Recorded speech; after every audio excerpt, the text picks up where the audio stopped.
Hi friends, welcome back to our channel. స్కూల్కి వెళ్ళిన పిల్లలకి, ఆఫీస్ నుంచి వచ్చిన వాళ్ళకి మంచిగా ఇలా స్నాక్స్ అయితే చేసి పెట్టొచ్చండి. చాలా టేస్ట్గా ఉంటుంది.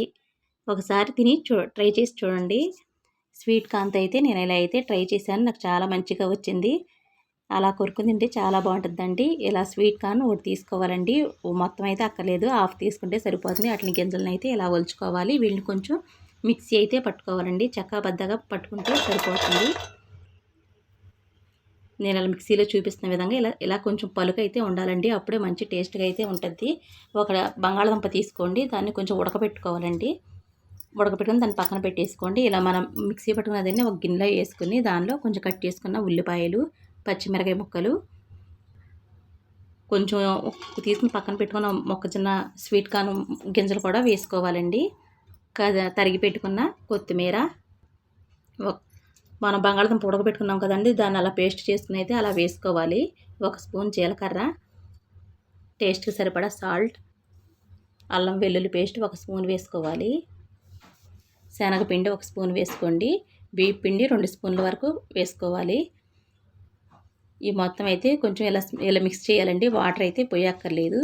మీకు ఇంకా సరిపోతే ఇంకొక 2 స్పూన్లు బియ్యం పిండి అయితే వేసుకోవచ్చు. ఇలా మొత్తం కలిపేసి పక్కన పెట్టేసుకోవాలండి. దీన్ని ఒక 10 నిమిషాల వరకు కొంచెం పక్కన పెట్టేసుకుంటే మంచి టేస్ట్ అయితే వస్తుంది.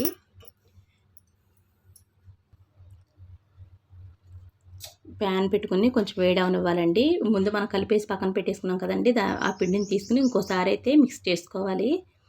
నేను వీడియోలో చూపిస్తాను చూడండి. ఇలా అయితే చక్కగా స్మూత్గా ఉంటుంది. ఇలా కొంచెం కొంచెం తీసుకొని ఇలా కొంచెం మందంగా అయితే ఇలా చేసుకోవాలండి. ఇలా ఒక్కోదాన్ని ఇలా ఆయిల్లో అయితే వేసుకోవాలి. మీరు కామ్రెడ్ డీప్ ఫ్రై అయినా చేసుకోవచ్చు. నేను కొంచెం ఆయిల్ లెస్ కాబట్టి కొంచెం ఇలా అయితే చేస్తున్నానండి. ఇలా ప్యాన్లో వేసుకుని ఇలా ఒక్కోటి అలా చేసి పెట్టేసుకున్న తర్వాత దానిపైన మూత అయితే పెట్టుకోవాలండి. ఒక వైపున కాలిన తర్వాత ఇంకో వైపుని తిప్పుకొని అలా కొంచెం కొంచెం ఆయిల్ అయితే వేసుకోవాలి.